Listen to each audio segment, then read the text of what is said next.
I can feel the blood creeping up from the heathens. Got will, got fight, got pride, got reason. If they wanna go eat, then you know I'm gonna feed them. If you're coming for me, hope you're ready for a demon. I got eyes. সুপ্রভাত দর্শক বন্ধুরা, আজকে ফেব্রুয়ারির 3 তারিখ, সময় এখন 8:20 আমাদের train এখনই চলে আসবে। আজকে আমাদের গন্তব্যস্থল হলো অম্বিকা কালনা 108 শিব মন্দির। ট্রেন এখনই ঢুকে পড়বে, আমরা ট্রেনে উঠে পড়ব। তারপরে দর্শক বন্ধু তোমাদের সাথে কথা বলছি।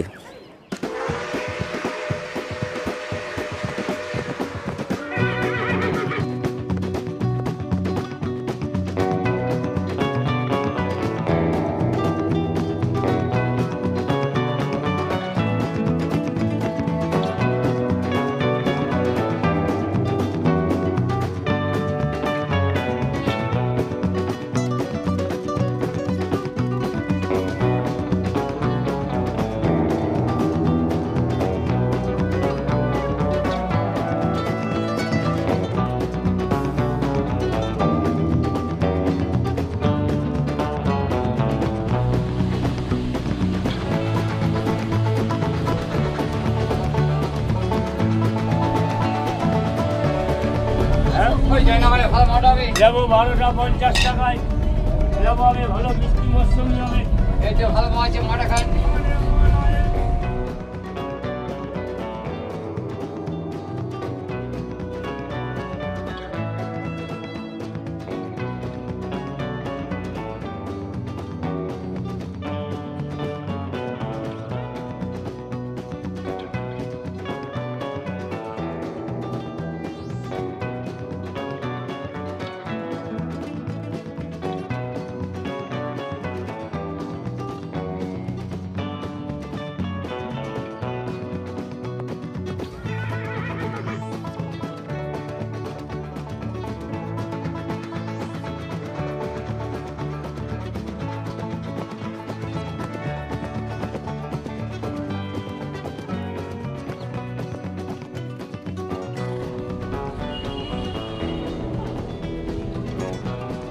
দর্শক বন্ধুরা, আমরা এইমাত্র পৌঁছে গেলাম অম্বিকা কালনা স্টেশন।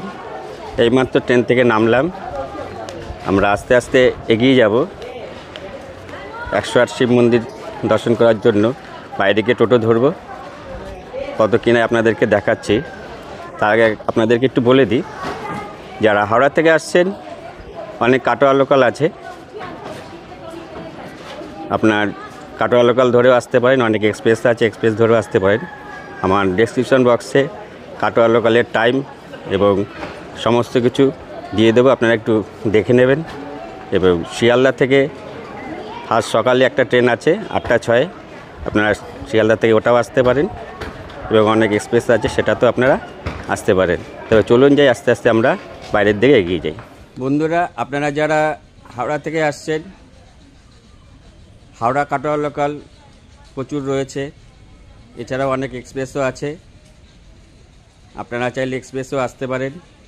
শিয়ালদা থেকেও সকালবেলা একটাই আপনার লোকাল আছে 8টা 6, কাটোয়া শিয়ালদা লোকাল। এবং অনেক আপনার এক্সপ্রেসও আছে, চাইলে আসতে পারেন। তো চলুন আমরা দর্শন করব 108 শিব মন্দির, এবং তার পাশে আর কি আছে সেটাগুলো আপনাদেরকে ঘুরে দেখাবো।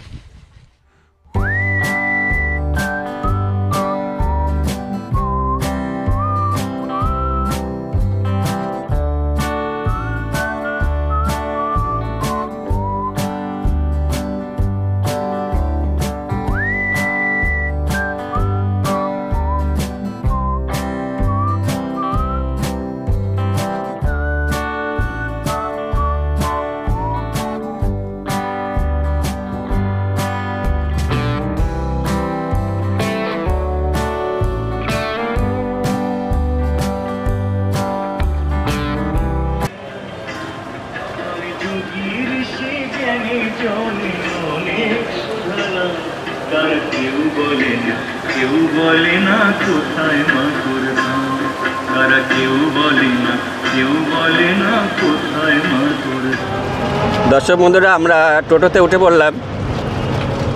টোটো ভাড়া নেবে হলো পার পার্সেন্ট আপনার 10 টাকা, মাথা পিছু 10 টাকা করে। তো আপনারা আসুন, এখানে দাদারা ভাড়া বেশি নেন না, 10 টাকাই নেন। 10 টাকায় পৌঁছে দেবে 108 শিব মন্দির। আপনারা আরও অনেক কিছু দেখতে পারবেন। তো চলুন, সাথে থাকুন দুলালের সাথে।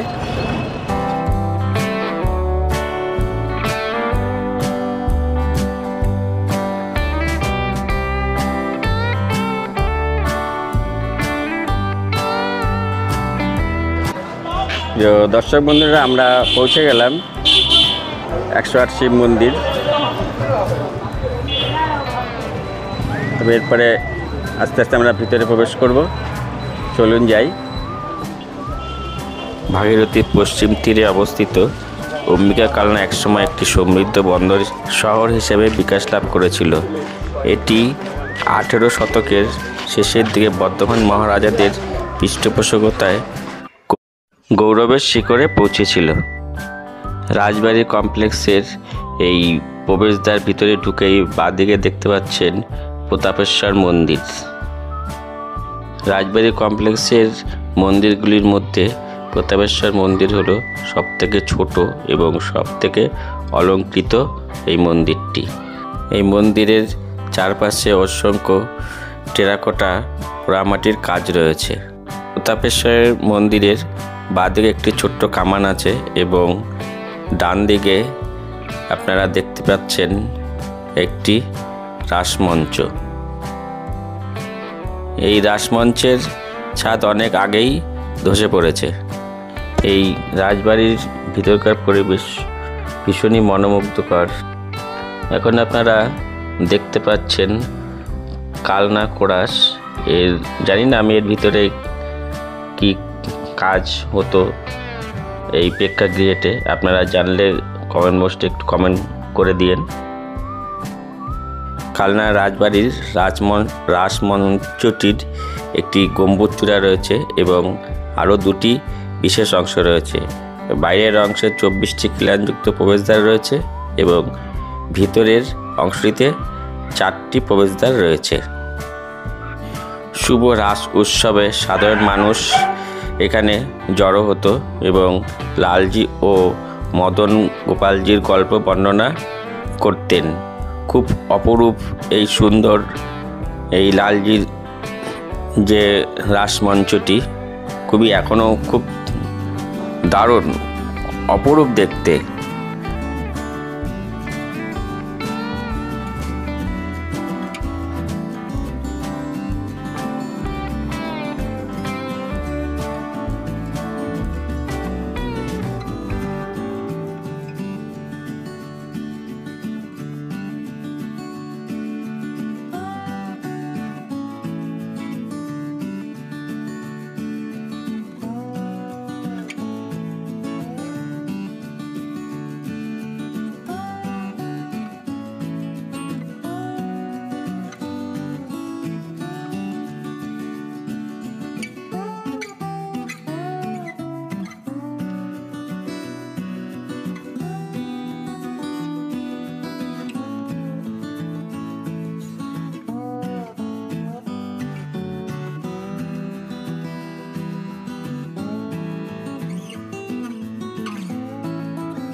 বন্ধুরা, আপনারা এখন দেখতে পাচ্ছেন পঞ্চরত্ন মন্দির। এর প্রত্যেকটি এক একটি শিব মন্দির। এই পঞ্চরত্ন মন্দিরটি 5টি চূড়া বিশিষ্ট একটি মন্দির নয়, বরং 5টি 8 চালায়ের সংমিশ্রণ। বিভিন্ন আকারের মন্দির, একটি মন্দিরের থেকে আরেকটি আকৃতি সম্পূর্ণ আলাদা রয়েছে। এটির সামনের সম্মুখে আছে সুন্দর পোড়ামাটির অলঙ্কারের নাট মন্দির, যা পুরাণ, মহাকাব্য এবং এমনকি দৈনন্দিন জীবনের থিমগুলিকে চিত্রিত করে। এই মন্দিরের ভিতরেও প্রত্যেকটিতে একটি কালো পাথরের শিব মন্দির ঠাকুর রয়েছে এবং অন্যটিতে শ্বেত পাথরের শিব রয়েছে।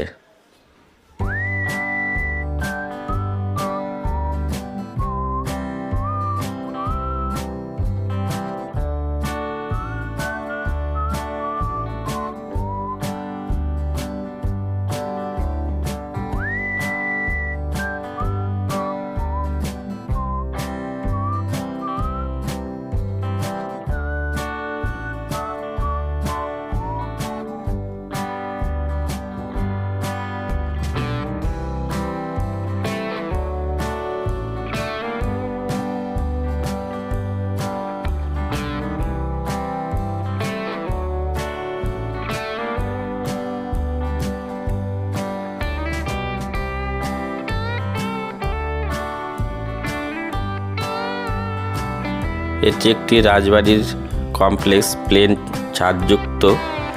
এরও গায়ে অসংখ্য পোড়ামাটির টেরাকোটার কাজ রয়েছে। খুব দারুণ এবং খুব সুন্দর টেরাকোটার কাজ এই মন্দিরটির গায়ে দেখা যাচ্ছে।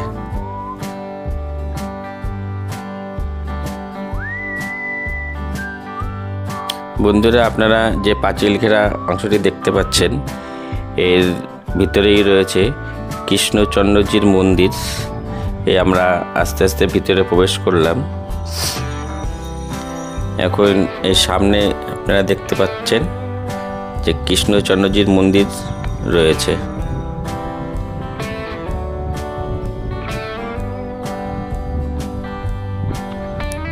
এই মন্দিরটি 1751 এবং 1755 সালের মধ্যে নির্মিত হয়েছিল। চারিদিকে 3টি খিলানযুক্ত প্রবেশদ্বার রয়েছে। লালজি মন্দিরের মতো কৃষ্ণচন্দ্রজি মন্দিরের পশু পাখি এবং ফুলের মোটিগুলি সম্মিলিত সুন্দর চুনাপাথরের স্টুকোজ কাজ রয়েছে। গোপালবাড়ি মন্দির তৃতীয় পঞ্চবিংশতি রত্ন মন্দির রাজবাড়ি কমপ্লেক্সের বাইরেই অবস্থিত।